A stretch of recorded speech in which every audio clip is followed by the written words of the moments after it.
여러분 안녕하십니까? 팡팡 터지는 바이블 68번째 시간입니다. 포맷을 조금 합쳤어요. 녹음에 문제가 있어가지고 그래서 PPT를 사용하다 PPT에 또 동영상을 넣어가지고 연결을 좀 해봤습니다. 오늘은 마태복음 20장 29절부터 34절까지를 함께 생각하겠는데요. 예수님께서 이제 여리고에서 예루살렘을 향해서 마지막으로 움직이시는 부분이죠. 그 부분을 마태복음이 다루고 있는데 여리고에서 막 떠나려고 하실 때 소경 두 사람이 예수님께 나와서 좀 고쳐달라고 그렇게 이야기한 내용이에요. 예수님 물론 고쳐주셨죠. 저는 이 사건을 보면서 이 사람들이 왜 소리를 질렀지? 거기에 관심이 굉장히 많습니다. 하여튼 여러분 그 말씀을 보면서 이들이 소리를 질러야만 했던 이유에 좀 집중해서 말씀을 생각할 수 있기를 바랍니다. 오늘 본문의 배경이 이제 여리고에서 예루살렘으로 가는 길이에요. 그러니까 예수님께서 제자들과 함께 여러 사람들과 함께 여리고를 떠나서 예루살렘으로 가려고 하실 때에 이제 거기서 앞을 보지 못하는 사람 두 사람을 만났거든요. 그러니까 그 배경이 이제 여리고인데 조금 더 넓혀서 생각하면 여리고에서 예루살렘으로 가는 길이다 이렇게 볼 수 있어요. 여리고에서 예루살렘으로 가는 길은 고대 굉장히 유명한 그런 교통로였습니다. 여러분들 이제 그 사진에서 지금 보실 수가 있는데요. 산길을 따라서 여리고에서 이제 쭉 이렇게 올라가면 그 예루살렘으로 도착하죠. 이게 이제 누가복음 10장 25절에서 37절에 나오는 그 선한 사마리아인 비유와도 연결이 되는 그 길이에요. 그 길의 배경이 바로 여리고에서 예루살렘으로, 예루살렘에서 여리고로 가는 길이잖아요. 여기서 강도를 만났는데 어떤 사람이 그 사람은 이제 선한 사마리아인이 치료해 줬지만 거기 이유가 있다 이렇게 말씀을 드리는 거죠. 그래서 이 이유를 말씀드리려면 구약적으로 좀 이야기를 진행을 해야 됩니다. 구약 시대로부터 북쪽에서 예루살렘으로 오는 사람들이 있죠. 그러니까 이제 절기가 되면 예루살렘 성전에 제사를 드리러 오잖아요. 그 북쪽에서 오는 사람들이 예루살렘으로 올라가기 직전에 집결하는 그런 장소가 바로 여리고다 이렇게 말씀을 드릴 수가 있을 것 같습니다. 그래서 이렇게 보면 굉장히 그 지도에서 여러분들 지도에서 보시면 지도상의 거리는 얼마 안 되는데 이게 골치 아픈 길이에요. 그러니까 우리가 시편 120편부터 134편까지 15편의 시를 보면 거기 제목이 표제라 그러죠. 우리가 subscription이라 그러는데 그 표제에 성전에 올라가는 노래 이렇게 돼 있어요. 어디에서 어디로 올라갈까요?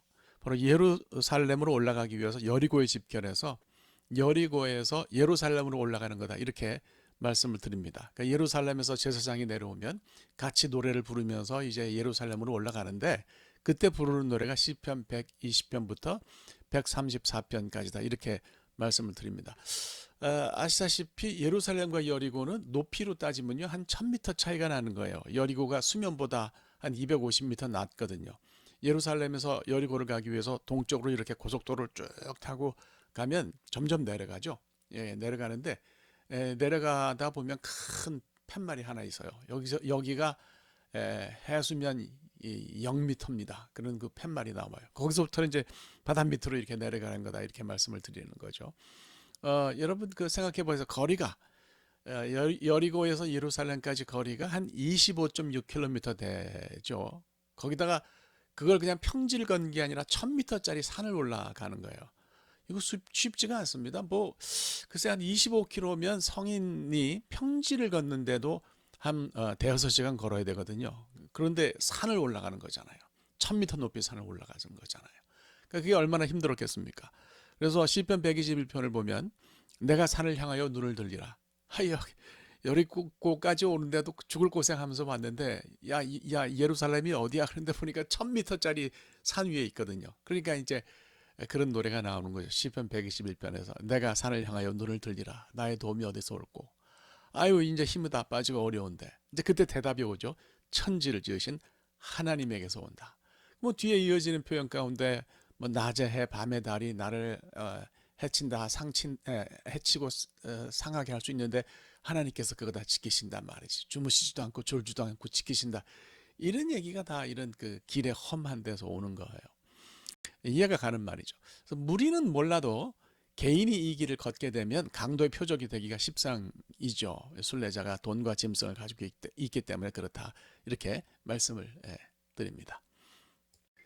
여리고의 맹인이 그날 예수님이 이렇게 눈을 뜨게 해주셔서 눈을 떴어요. 얼마나 신기했을까요? 예, 보이지 않던 눈이, 저도 이제 점점 이제 눈이 좀 어두워지고 그래서 야, 참 눈의 소중함을 다시 한번 깨닫는데, 아무것도 보지 못하던 사람이 눈을 떴다. 그건 얼마나 엄청난 일이겠습니까? 근데 이제 이 여리고의 두 맹인이죠. 두 맹인이 예수님이 지나가신다는 소리를 듣고 막 소리를 질렀어요. 여러분, 왜 소리를 질렀겠습니까? 너무 시끄러우니까 제자들이 좀 조용히 하라고 이렇게 말할 정도로 소리를 질렀어요. 이유는 딱 하나죠. 그게 뭐냐면 예수님이 보이지 않으니까. 내 눈에 보이지 않으면 예수님이 지나가셔도 모르니까 예수님이 나를 보시도록 소리를 질러야 된다. 그런 얘기예요. 옛날에 제가 이제 벌써 옛날이네요. 신학교에서 조교를 하면서 히브리어를 가르칠 때인데 제자 가운데 한 분이, 저한테 히브리어를 배운 가운데 한 분이 저랑 동갑이었어요. 금호공고를 나오고 이제 대한민국에서 제일 좋은 대학을 졸업하고 일을 하다가 눈에 이상이 와가지고 이 망막에 이상이 와서 눈을 보지 못하게 됐어요. 중간에 눈을 보지 못하게 된 거죠. 아주 굉장히 머리가 좋은 분인데 앞을 못 보는데 히브리어 쪽지 시험을 보면 항상 1등을 해요. 아내가 와가지고 아내가 옆에서 말로 히브리어 모양을 설명해 주는 거죠. 참 그것도 신기해요. 그러면 그거 가지고 시험을 보는데 항상 1등 해요. 그러면 제가 1등 하면 사탕이나 껌 같은 걸 상으로 주는데 앞으로 나오라 그러고 박수 치라 그러고 사탕을 내밀었는데 이분이 안 받는 거예요. 왜 안 받나 이러고 있는데 그분의 아내가 제 손을 잡아다가 그분 손에다 이렇게 대주는 거예요. 그러니까 사탕을 받더라고요. 제가 깨달았어요. 얼마나 이게 내중심적으로 생각했나. 앞을 못 보는 분들은 내 손이 어디 있는지 모르는 건데 말이죠. 주님이 어디 계신지 모르면 소리를 질러야 하지 않겠습니까? 그건 뭐 너무나 당연한 거죠. 그래서 저는 우리가 정말 답답하고 안타까울 때는 소리 질러도 좋다. 주님 나를 도와달라고. 다윗의 자손이시여 나를 도와달라고. 내가 이런 문제 속에 있는데 나를 좀 도와주시기를 원합니다. 이렇게 우리가 안타깝고 절절하게 뜨겁게 기도하고 소리를 지를 수도 있다. 이렇게 저는 생각합니다. 중요한 거는 이제 눈을 뜬 후에 어떻게 했느냐 하는 거죠. 34절 보니까 굉장히 저는 은혜로운 부분이 있어요. 보게 되어서 이들이 다시 보게 되어서 예수님을 따랐다 그래요. 눈을 뜬 것도 굉장히 중요하죠. 중요한데 이 사람들이 예수님을 따른 것이 더 소중하다고 생각합니다. 눈을 보게 됐으니 그걸로 만족이다 하고 그냥 자기 살고 싶은 대로 살 수도 있는데 그렇게 하지 않았어요. 은혜를 입고 나서 삶이 변화해서 예수님을 따라갔다. 이 사람들이 그 후에 어떻게 됐는지는 모르겠어요. 흥미로운 것은 마가복음 10장을 보면 여리고에서 눈을 뜬 그 사람 가운데 한 사람 이름을 밝히죠. 바디메오예요. 바디메오. 이 이름이 굉장히 재밌습니다. 그러니까 바란 말은 바르에서 왔죠. 아람어. 아들이란 뜻이고 이제 디메오인데 디메오를 어떻게 이해하느냐 하는 것이 굉장히 중요하다고 봅니다. 두 가지로 볼 수가 있어요. 하나는 아람어하고 그다음에 이제 헬라어하고 그리스어하고 합쳐진 하이브리드로 보는 게 있어요. 그러면 말씀드린 것처럼 바르는 아들이라는 뜻을 가진 아람어고요. 그다음에 이제 중요한 거는 그 헬라어인데 티메라고 하는 단어는 value, honor, 영예, 명예 이런 뜻이에요. 그러면 명예의 아들, 영예의 아들 그런 뜻이잖아요. 그런 뜻이 됩니다. 근데 아람어로만 그냥 보는 이해도 있어요. 그럼 바르라는 뜻의 타메가 합쳐져서 바디메오가 됐다고 보는 건데 타메라는 뜻은 예전적으로 부정하다, 불결하다, 더럽다, unclean하다 그런 뜻이에요.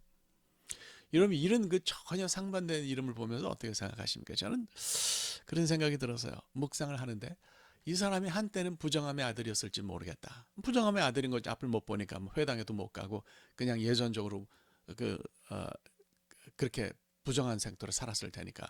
그런데 예수님을 만나서 눈을 뜨고 영예롭고 명예로운 그런 사람이 됐다. 아들이 됐다.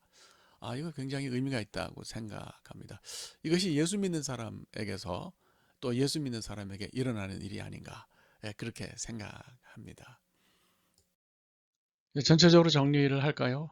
주님을 간절히 원하는 것이 이제 그 본문의 사건을 만든 이유고요. 주님을 간절히 원하는데 주님이 보이질 않습니다. 어떻게 해야 되겠어요? 보이지 않으면 소리를 지르는 수밖에 없는 거죠. 그래서 이 소경 두 사람이 소리 지르는 데는 이유가 있었다 이렇게 우리가 생각을 할 수 있고 우리가 물리적으로 목청을 높이든지 아니든지 간절함이 우리 밖으로 튀어나와서 이것이 우리 주님께 전달되어야 된다. 그래서 우리가 그런 그 간절함의 부르짖음이 우리에게 있어야 된다. 뭐 이런 생각을 본문을 보면서 하게 됩니다. 이 두 사람은 정말 절실했던 것 같습니다. 우리도 절실하면 좋겠습니다. 감사합니다.